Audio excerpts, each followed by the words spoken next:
এখানে যদি কেউ এই সময় অসুস্থ হয় তাহলে তাকে হসপিটালে নেওয়াটা খুবই কষ্টের। দেখেন কি অবস্থা হয়।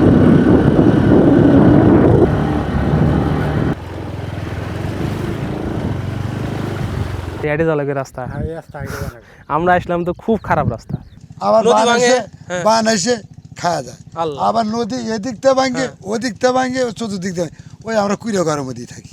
আল্লাহ। স্বাগতম সবাইকে আমার ভিডিওতে। আজকে আমি আপনাদেরকে দেখাবো আমার এলাকা। আমার এলাকাটি অত্যন্ত দুর্গম, কারণ এটি হচ্ছে যমুনা নদীর মাঝখানে বিশাল চরাঞ্চল নিয়ে অবস্থিত।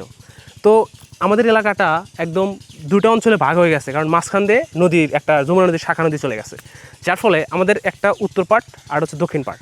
আজকে আমি আমার বাড়ি থেকেই আমার এই দক্ষিণ মানে উত্তরে ঘুরতে আসছিলাম। তো এখন আমি আবার সেই উত্তর থেকে ব্যাক করে আমার বাড়িতে যাব দক্ষিণ সাইডে। তো এই যাওয়ার পথটা আপনাদেরকে দেখাবো। একটা নদী পার হইতে হবে এবং নদীটা এখন শীতকাল হওয়ার কারণে একদম শুকনো। তো এই শুকনো সময়ে এই চলাঞ্চলে মানুষের চলাফেরা কতটা কষ্টের এবং রাস্তাগুলো কতটা দুর্গম হয় সেটি আজকে আমি আপনাদেরকে দেখাবো। এখানে চলাচলের জন্য শুধুমাত্র দুইটা বাহন চলে, একটা ঘোড়ার গাড়ি আর একটা হচ্ছে মোটরসাইকেল। তো চলেন আজকে আমরা দেখি যে আসলে এই যাত্রাটা কতটা কঠিন এবং দুর্গম। চলেন। আপনার লোকালয় পর্যন্ত রাস্তা ভালো আছে, কিন্তু সামনেই দুর্গম রাস্তা শুরু। এই যে এখন থেকে শুরু হয়ে গেল ধুলাবালি।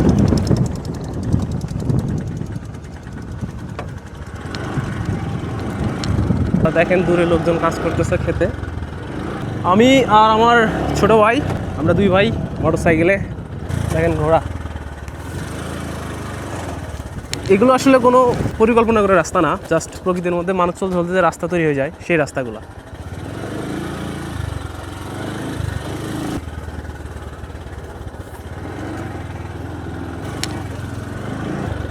দেখতেই পাচ্ছেন পুরো বিরান ভূমি।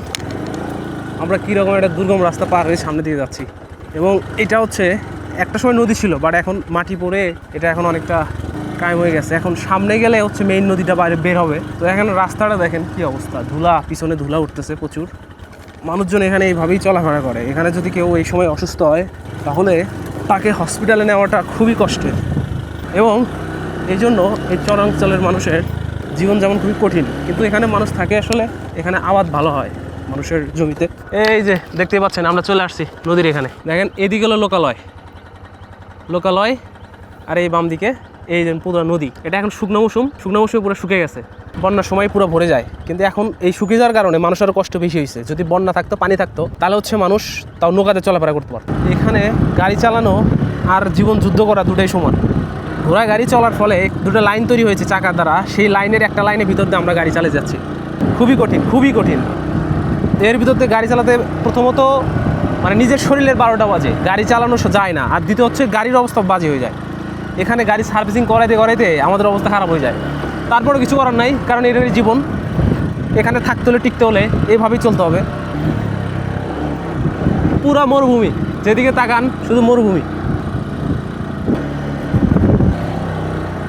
এই জায়গায় যদি নতুন কোনো ড্রাইভার হয় মোটরসাইকেলে, তার পক্ষে চালানো সম্ভব না। এটা চালাইতে গেলে আপনাকে অবশ্যই দক্ষ হইতে হবে। এখানে গাড়ির পিছনে একজন নিয়ে যাওয়াই খুব কষ্টের, বাট কেউ যদি আরও মালপত্র সহ নিয়ে যায় তাহলে বুঝবেন যে তার কী অবস্থা এখানে দাঁড়ায়। দেখেন আস্তে দেখেন এই বাইরে হচ্ছে কি পরিমাণ মাল নিয়ে যাচ্ছে। এই পুরো নদী শুকে গেছে, পুরো নদী শুকে গিয়ে শুধু এই যে সামনে একটু পানি দেখা যাচ্ছে এইটুকু এখন। কিন্তু ভাইবেন না যে এটা এরকমই থাকবে। আর মাত্র 2 মাস, তারপরে পুরোটা একদম বিশাল নদী হয়ে যাবে, পানি আর পানি। এখন একটু গাড়ি চালালে আরাম পাওয়া যাবে, কারণ এখন একটু মাটি শক্ত। সামনে নদী মানে এইটুকু আছে আর কি নদী অবশিষ্ট এখন। মানে আমাদের ছোটো নদী, রবীন্দ্রনাথ ঠাকুরের সেই ছোটো গল্প, মানে ছোটো কবিতা হয়ে গেল আমাদের ছোটো নদী চলে বাঁকে বাঁকে। দেখেন এখন আমরা সেই নদী পার হবো, পার হয়ে যাই গরু, পার হয় গাড়ি। আজকে গরু না, এবার আমরা গাড়ি পার করবো সোজা। সবই ভালো, সমস্যা নেই। সবই এরকম পানি, মানে বেশি পানি নেই কোনো নেই। দেখেন আমাদের কি অবস্থা।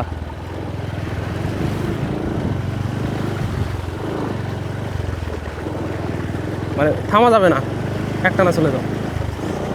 গাড়ি পিকআপের উপর রাখবা, গাড়ি পিকআপের উপর।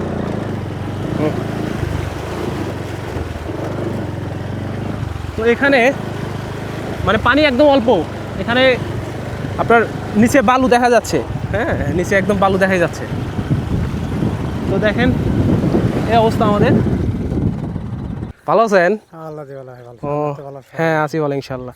তাহলে এগুলো কি নিছেন? ইলে যে বাড়ার গুড়া আনলে ও মানে গরু খাদ্য দুটাই গুড়া? হ্যাঁ দুইটাই গুড়া।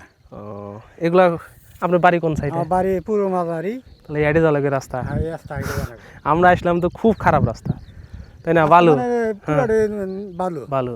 ও পরে 9 মাইল 10 মাইল পেয়ে। বান থাকলেই ভালো মনে হয়, পানি নৌকাতে যাওয়া যায়। হ্যাঁ বান থাকলে তো অনেক সুবিধা। তো শালদাঘাটে সার্ভিসে নামা যায়। আচ্ছা কথা বলে ভালো লাগলো। আচ্ছা ঠিক আছে ভাই। ঠিক আছে, ভালো থাকেন।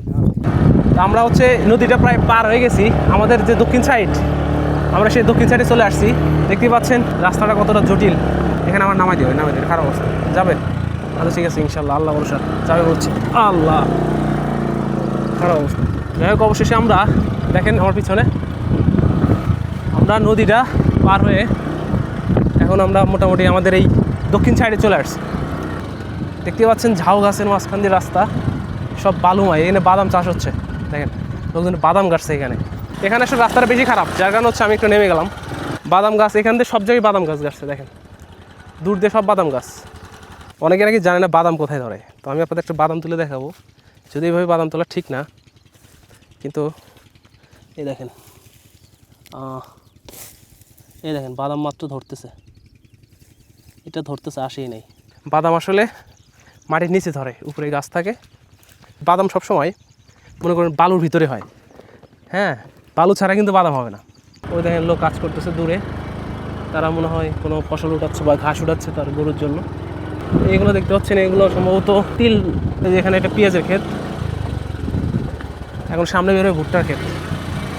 এখন আমরা ভুট্টার ক্ষেতের মাঝখান দিয়ে যাবো। এখানে দেখেন মনে হবে না বালু আছে কোথাও, দেখেন ধান ক্ষেত সবুজ, জায়গাটা পুরো চেঞ্জ হয়ে গেল। এর কারণ কি, আমাদের এখানে যেখানে বন্যার পরে ভালো মাটি পড়ে সেখানে এরকম ফসল হয়, আর যেখানে বালু পড়ে থাকে মানে এটা কপাল। আপনার কোথাও বন্যায় দেখা যায় ভালো মাটি পড়ে, আবার কোথাও বালু হয়ে যায়। কেমন আছেন? আসি ভালো। আমার জীবনের শেষ নেই, আমি যে রাত দিন 24 ঘন্টা খাইতে এইভাবে খাইটাই বুঝছেন, কিন্তু কাজে লাগার পাচ্ছি ও আচ্ছা আচ্ছা। কোনো আয় উন্নতি শেষ নেই, মানে আয় উন্নতি পাবো কেনে। আজকে আবাদ করবো, কালকে পুড়ে যায়। আল্লাহ মানে আবার নদী বান ভাঙে, এসে হ্যাঁ। বান এসে খাওয়া যায়। আল্লাহ। আবার নদী এদিকতে ভাঙে, ওদিকতে ভাঙে, চতুর্দিক দিয়ে ওই আমরা কুড়িয়ে ঘরের মধ্যেই থাকি।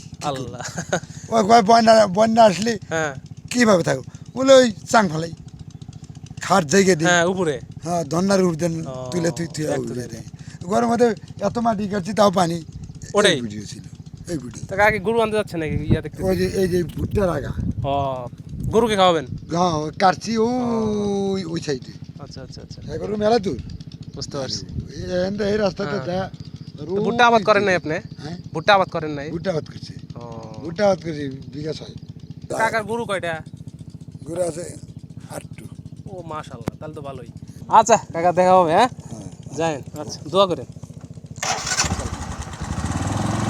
আর আমাদের এলাকায় আমি মনে করি সর্বোচ্চ পরিমাণ ভুট্টা আবাদ হয় এখানে।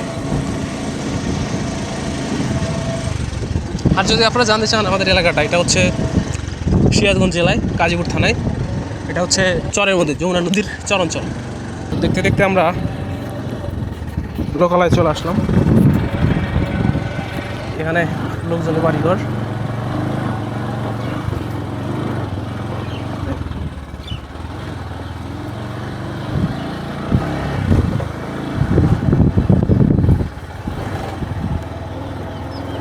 এখানে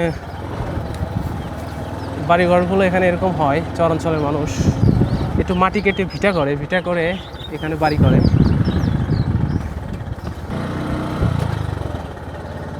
তো দেখেন বাড়িঘরগুলো কেমন হয়। এটা একটা বাড়ি, তো আবার শুরু হয়ে গেল ক্ষেত।